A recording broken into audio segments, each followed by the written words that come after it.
can't handle the truth. Hello everybody, my name is Ifan and this is 360-degree Mastery. This is the channel where we teach you personal effectiveness, self-mastery, and how to create, grow, and manage your wealth. A good friend of mine and a mentor over the years, Pastor Adeolu Akinyemi, once said something back in school when we were in Bible class. He said, exams are for your lifting. Now, we're preparing for semester exams. Everybody was under pressure. Some of us, we were struggling with low grade point averages. We were carrying heavy course loads. And he comes to Bible class and he says, exams are for your lifting. I didn't really understand what he meant back then. It was years later when I got to understand that what he meant was that examinations are there not just to test you, but to elevate you. They are there to take you higher. They are there to take you from where you are to where you are supposed to be going. And that is not just true for examinations. Challenges, anything that challenges you, that tests you, is there for your lifting. You remember that saying, whatever doesn't kill you makes you stronger. That is actually true. Okay, if it doesn't kill you, if it doesn't break you down, if it doesn't destroy you, then you come out of it stronger, you come out of it wiser, more experienced, you come out of it more confident and ready to face what is ahead. That's why today I want to talk to you about challenges and how to face challenges. A lot of people, when they come against challenges, they're afraid. Some people, they flourish under pressure. Some people, they fold. It depends on the type of person you are.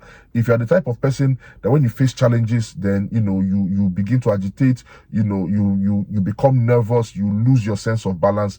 I'm here to tell you that there is a way to face challenges. Any challenge you are going through, whether it is at work, whether it is at home, whether it is a spiritual challenge, you can face it if you follow these 4 key steps. Now, the first thing that you need to do when you come against a challenge is remain calm. Remain calm. Don't panic. Don't fret, okay? Don't begin to agitate. Just remain calm. It is a challenge. It has come to you. It's not going to go away until you do something about it. So just remain calm. That is the first step. You can breathe, practice your breathing, okay? When something, a situation changes or you come up against a circumstance that you're not ready for, then you just calm down and you can breathe deeply. Close your eyes, count to 10, meditate. Anything that you can do to calm yourself is very, very important. That's the first thing. The second thing that you need to do is you need to assess the situation.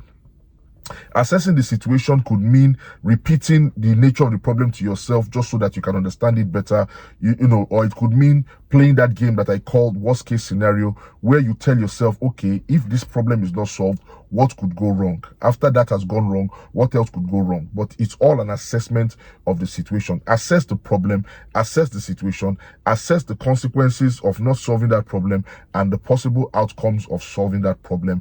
When you have conducted your assessment, then you can move to the third step, which is to break that problem down into manageable sizes or pieces.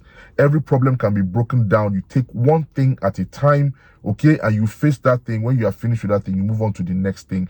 That is the way great people solve problems. They take them and they break them down and they solve them one bit at a time until they have solved the entire problem. That is the third step for you to take. If you are solving problems, you are faced with a challenge, you take it one step at a time. Now, the fourth thing that you need to keep in mind is you need to remain consistent.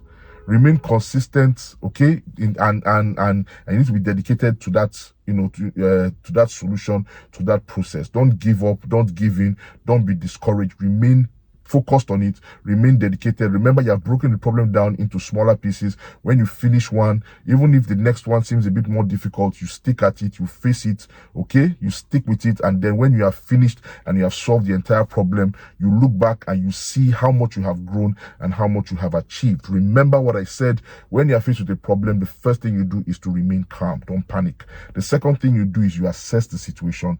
The third thing you do is you break the problem into bite-sized chunks or into manageable sizes. And then the fourth thing you do is you remain committed, you remain consistent when you are solving the problem. Don't give up, don't quit.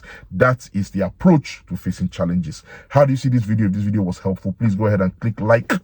Share this video with somebody who needs it. Subscribe to my channel. My name is Ifan and this is 360-degree Mastery. I'm wishing you a prosperous week ahead. I will see you next week, God willing, with more tips and more information on how you can live a better, happier, and more successful life with peace of mind. Namaste.